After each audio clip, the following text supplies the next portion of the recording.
Chapter 4 Sunday morning, Quillerin picked up a copy of The Fluxion at the hotel newsstand.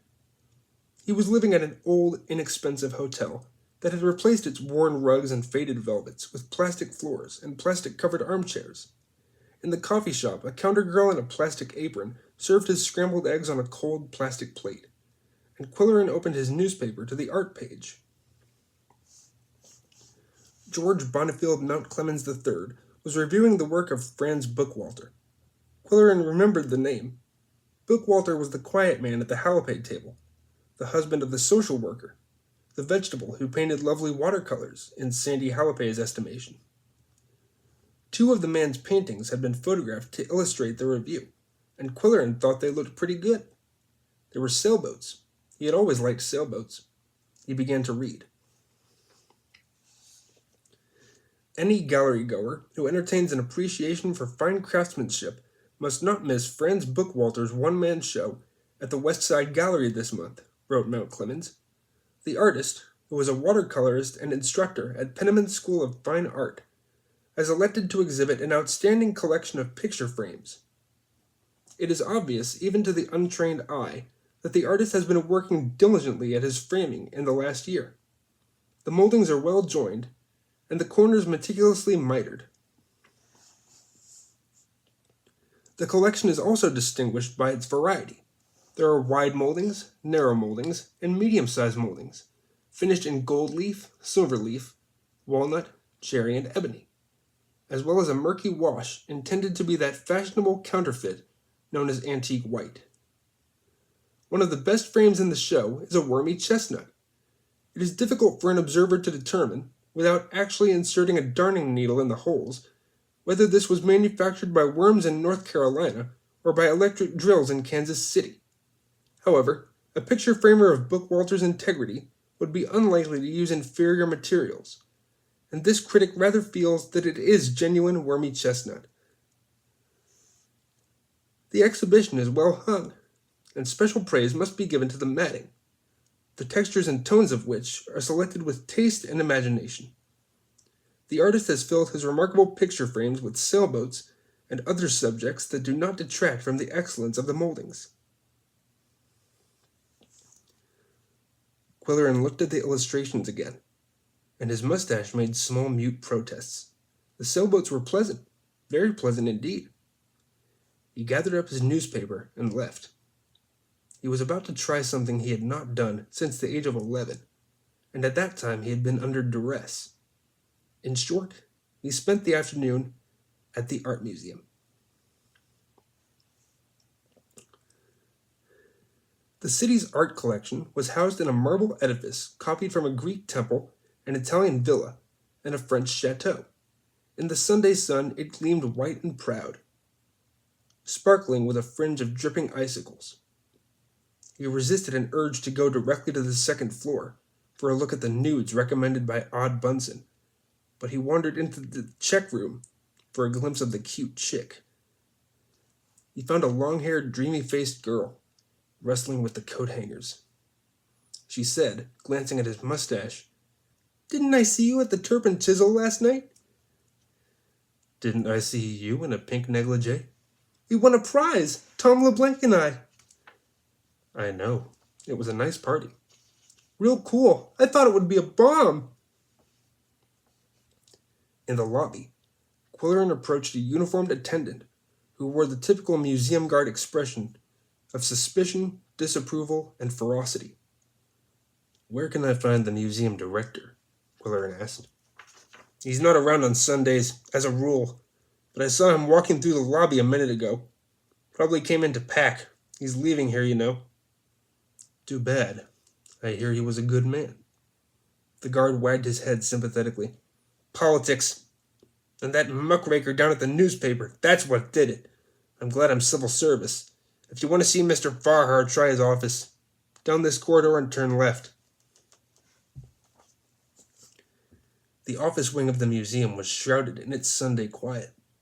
Noel Farhar, director, according to the lettering on the door, was there alone.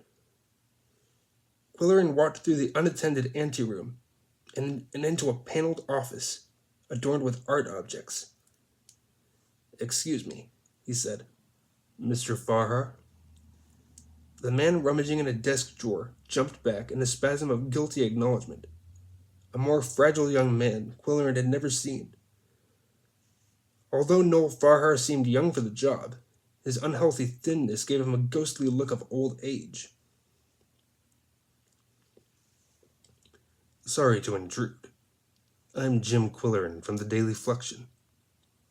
Noel Farhar's clenched jaw was all too obvious, and he was unable to control the tremor that afflicted one eyelid. "What do you want?" he demanded. Amiably, Quillerin said, "Just wanted to introduce myself. I'm new on the art beat and trying to get acquainted." He extended a hand and received a reluctant, trembling hand from Farhar. "If they added you to the staff to mend matters," the director said coldly, "it's too late. The damage is done." "I'm afraid I don't understand. I've just arrived in this city." "Sit down, Mr. Quillerin." Farhar folded his arms and remained standing. "I presume you know the museum has just lost $1 million grant." "I heard about it." "That would have given us the incentive and the prestige to raise another $5 million from private donors and industry. It would have given us the country's outstanding pre-Hispanic Mexican collection and a new wing to house it. But your newspaper subverted the entire program. Your critic, by his continual harassment and ridicule, presented this museum in such an unfavorable light that the Foundation withdrew its consideration." Farhar spoke forcefully despite his visible trembling.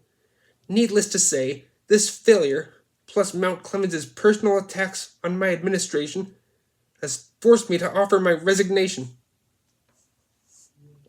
Quillerin mumbled, "That's a serious charge." "It is incredible that a single individual who knows nothing about art can pollute the city's art climate. But there's nothing you can do about it. I'm wasting my time talking to you. I have written to your publisher, demanding that this Mount Clemens be stopped before he destroys our cultural heritage." Farhar turned back to the files. "Now I have some work to do, some papers to organize." "Sorry to interrupt," said Quillerin. "Very sorry about this whole business. Not knowing the facts, I can't comment." "I've told you the facts." Farhar's tone put an end to the interview.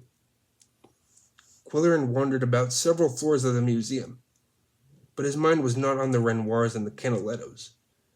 The Toltec and Aztec cultures failed to capture his interest.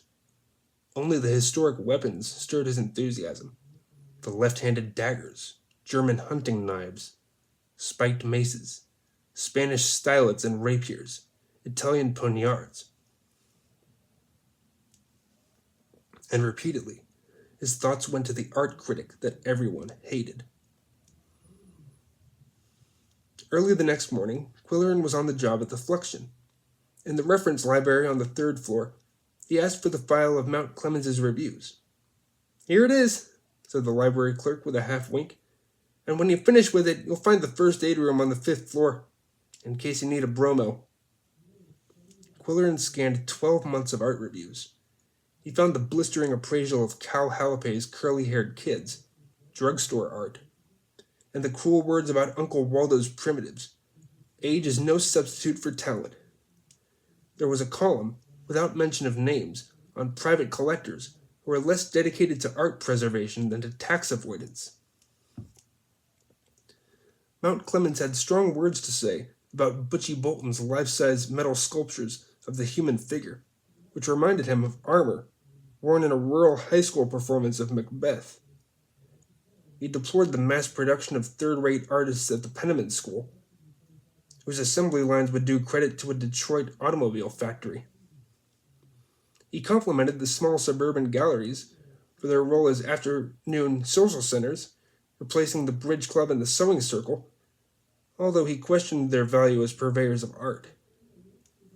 And he inveighed against the museum, its policies, its permanent collection, its director, and the color of the uniforms worn by the guards. Interspersed among the tirades, however, were the critics' enthusiastic endorsements of certain artists, especially Zoe Lambreth. But the jargon went over Quillerin's head.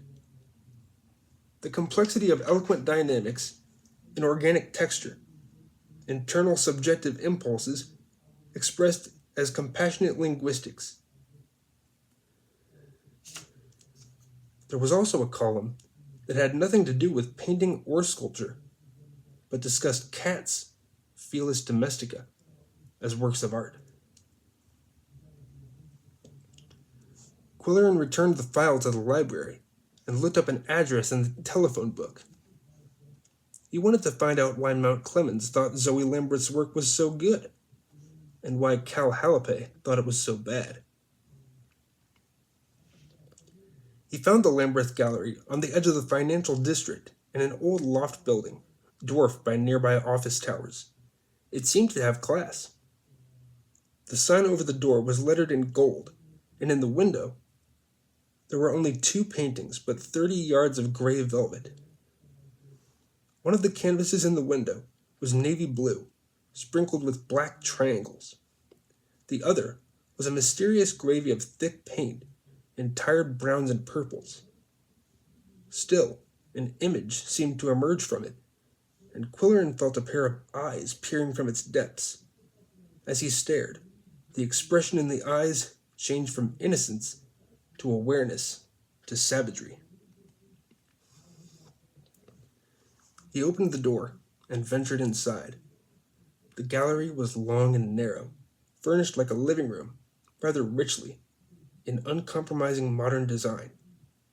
On an easel, Quillerin spotted another arrangement of triangles, gray scattered on white, which he preferred to the one in the window. The artist's signature was Scrono. On a pedestal stood an elbow of drain tile spiked with bicycle spokes. It was titled Thing Number 17.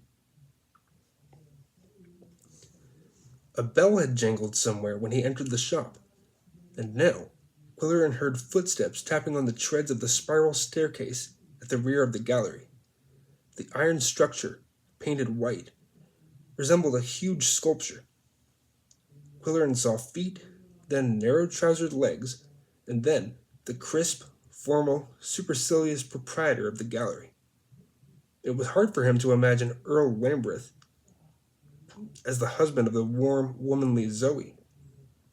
The man appeared somewhat older than his wife, and he was painfully dapper. Quillerin said, "I'm the new art reporter from the Daily Fluxion. Mrs. Lamberth asked me to visit your gallery."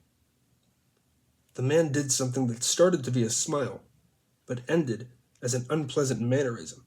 He raked his bottom lip with his teeth. "Mrs. Lamberth mentioned you," he said, "and I suppose Mount Clemens has told you that this is the leading gallery in the city. In fact, it is the only gallery worthy of the name." "I haven't met Mount Clemens as yet, but I understand he speaks highly of your wife's work. I'd like to see some of it." The dealer, standing stiffly with hands behind his back, nodded toward a brown rectangle on the wall. "That is one of Mrs. Lamberth's recent paintings. It has the rich painterly quality recognized as her signature." Quillerin studied the picture in cautious silence. Its surface had the texture of a heavily iced chocolate cake, and he unconsciously passed his tongue over his lips. Yet he was aware, once more, of a pair of eyes somewhere in the swirls of paint. Gradually, there evolved the face of a woman. "She uses a lot of paint," Quillerin observed. "Must take a long time to dry." The dealer cleaned his lower lip again and said, "Mrs. Lamberth employs pigment to capture the viewer and enmesh him centrally before making her statement. Her declamation is always elusive, nebulous, forcing her audience to participate vitally in the interpretation." Quillerin nodded vaguely. "She is a great humanist," Lamberth continued. "Unfortunately, we have very few of her canvases here at present. She is holding everything back for her one-man show in March. However, you saw one of her most lucid and disciplined works in the window." Quillerin remembered the paint-clouded eyes he had seen before entering the gallery, the eyes full of mystery and malice. He said, "Does she always paint women like that?" Lambert jerked one shoulder. "Mrs. Lambert never paints to formula. She has great versatility and imagination, and the painting in the window is not intended to invoke human associations. It is a study of a cat." "Oh," said Quillerin. "Are you interested in Scrono? He is one of the foremost contemporary artists. You saw one of his paintings in the window. Here is another on the easel." Quillerin squinted at the gray triangles on a white background. The painted surface was fine-grained and slick, with a gleam that was almost metallic. The triangles were crisp. The newsman said, "He seems to be hooked on triangles. If you hung this one upside down, you'd have 3 sailboats in a fog." Lambert said, "The symbolism should be obvious. In his hard-edged paintings, Scrono expresses succinctly the essential libidinous, polygamous nature of man. The painting in the window is specifically incestuous." "Well, I guess that clobbers my theory," Quillerin said. "I was hoping I'd discovered some sailboats. What does Mount Clemens say about Scrono?" "Scrano," Lambert corrected him. "In Scrono's work, Mount Clemens finds an intellectual virility that transcends the lesser considerations of artistic expression and focuses on purity of concept and sublimation of medium." "Pretty expensive, I suppose." "A Scrono usually runs into 5 figures." "Whoosh," said Quillerin. "How about some of these other artists?" "They command considerably less." "I don't see any price tags anywhere." Lambert straightened a picture or two. "A gallery of this caliber would hardly be expected to post prices like a supermarket. For our major exhibitions we print a catalog, but what you see today is merely an informal showing of our own group of artists." "I was surprised to find you located in the financial district," Quillerin said. "Our most astute collectors are businessmen." Quillerin took a turn around the gallery and reserved comment. Many of the canvases presented drips and blobs of paint in screaming, explosive colors. Some were composed solely of wavy stripes. There was a 6 by 8 foot close-up of a gaping red maw, and Quillerin recoiled instinctively. On a pedestal stood an egg-shaped ball of metal titled Untitled. Some elongated shapes in reddish clay resembled grasshoppers, but certain bulges convinced Quillerin that he was looking at underfed humans. 2 pieces of scrap metal were labeled Thing Number 14 and Thing Number 20. Quillerin liked the furniture better. Scoop-like lounge chairs, sofas floated on delicate chromium steel bases, and low tables with white marble tops. He said, "Do you have any paintings by Cal Halape?" Lambert cringed. "You must be joking. We are not that kind of gallery."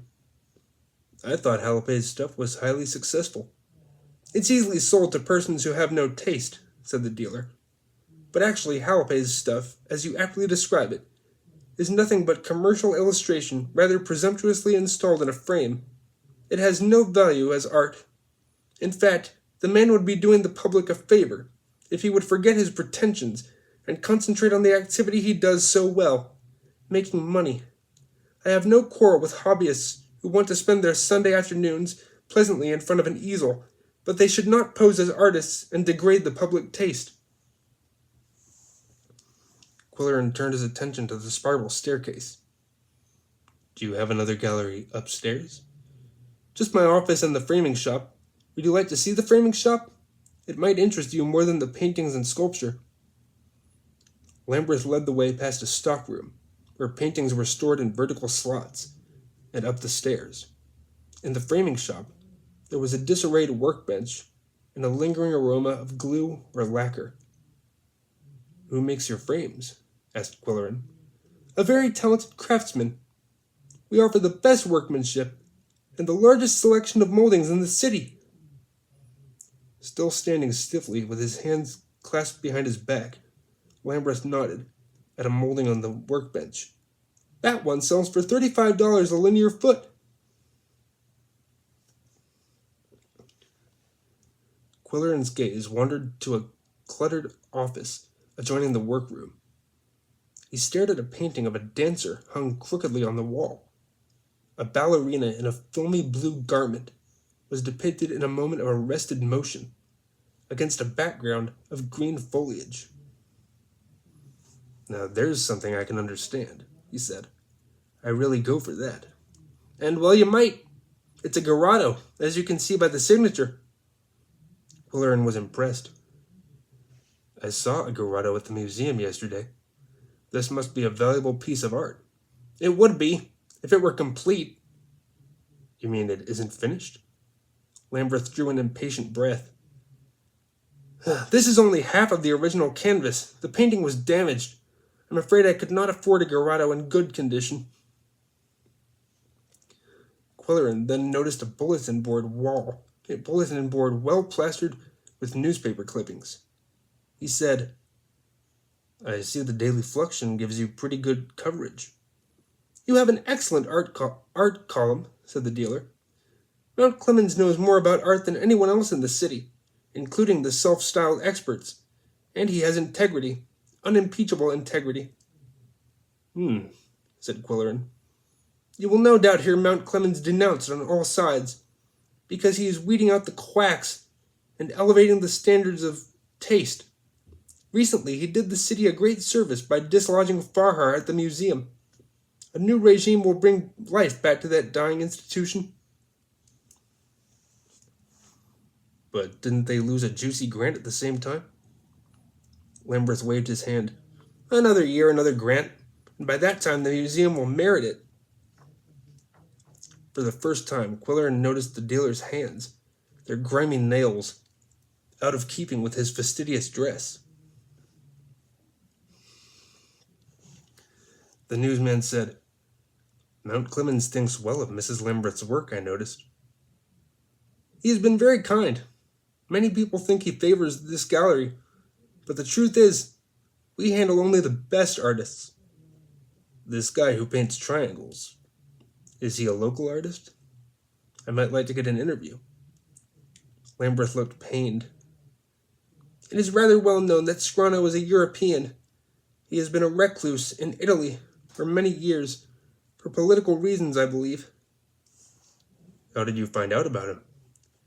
Mount Clemens brought his work to our attention and put us in touch with the artist's American agent, for which we are grateful. We are Sgrano's exclusive representative in the Midwest. He cleared his throat and said proudly, Sgrano's work has an intellectual virility, a transcendent purity. I won't take any more of your time, said Quilleran. It's almost noon, and I have a luncheon appointment. Quilleran left the Lambert Gallery with several questions banging about in his head. How could you tell good art from bad art? Why did triangles get thumbs up, while sailboats got thumbs down? If Mount Clemens was as good as Lambert said, and if the local art situation was so unhealthy, why did Mount Clemens stay in this thankless environment? Was he really a missionary, as Lambert said? Or a monster, as everyone else implied? Then, one more question mark waved its curly tail.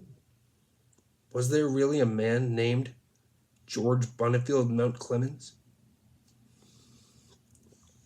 At the press club, where he was meeting Arch Riker for lunch, Quilleran said to the bartender, Does the Fluxion art critic ever come in here? Bruno paused and wiping a glass. I wish he did. I'd slip him a Mickey. Why? What's your complaint? Only one thing, said Bruno. He's against the whole human race. He leaned over the bar in a confidential manner. I tell you, he's out to ruin every artist in town. Look what he did to that poor old man, Uncle Waldo, and Franz Bookwalter in yesterday's paper. The only artists he likes are connected with the Lambert Gallery. You'd think he owned it. Some people think he's a highly qualified authority. Some people think down is up. Then Bruno smiled wisely. Just wait till he starts gunning for you, Mr. Quellerin. As soon as Mount Clemens finds out you're snooping around on his beat, the bartender pulled an imaginary trigger. You seem to know a lot about the art situation here in town. Sure, I'm an artist myself. I do collage. I'd like you to look at it sometime and give me a critical opinion. I've just had this job 2 days, Quellerin told him. I don't even know what collage is. Bruno gave him a patronizing smile. It's a form of art. I soak labels off whiskey bottles, cut them in little pieces, and paste them up to make presidential portraits. I'm working on Van Buren now. It would make a terrific one-man show. His expression changed to a chummy one. Maybe you could help me line up a gallery. Do you think you could, pull a few strings? Quellerin said, I don't know if there's much acceptance for presidential portraits made out of whiskey labels, but I'll ask around. Now how about the usual, on the rocks? One of these days, said the bartender, you'll get hives from all this tomato juice. When Arch Riker arrived at the bar, he found the art writer chewing his mustache. Arch said, How did everything go this morning? Fine, said Quellerin. At first I was slightly confused about the difference between good art and bad art, but now I'm completely confused. He took a swallow of tomato juice. However, I've reached a conclusion about George Bonnfield Mount Clemens III. Let's have it. He's a fake. What do you mean? He doesn't exist. He's a legend, an invention, a concept, a corporation, a gleam in the publisher's eye. Arch said, Who do you think writes all that copy we print under his sesquipedalian byline? A committee of ghostwriters. A committee of 3. Probably a Mr. George, a Mr. Bonnfield, and a Mr. Mount Clemens. No one man could cause so much trouble, or be so hated, or have such an ambiguous image. You just don't know about critics, that's all. You're used to cops and robbers. I have an alternate theory, if you don't buy my first one. What's that? It's a phenomenon of the electronics age. The art column is turned out by a battery of computers in Rochester, New York. What did Bruno put in your tomato juice? Arch said. Well, I'm telling you one thing. I won't believe George Bonnfield Mount Clemens until I see him. All right. How about tomorrow or Wednesday? He's been out of town, but he's back now. He'll line up an appointment for you. Let's make it for lunch. Here. We can eat upstairs, off a tablecloth. Arch shook his head. He won't come to the press club. He never comes downtown. You'll probably have to go to his apartment. Okay, line it up, said Quellerin. And maybe I'll take Bruno's advice and rent a bulletproof vest.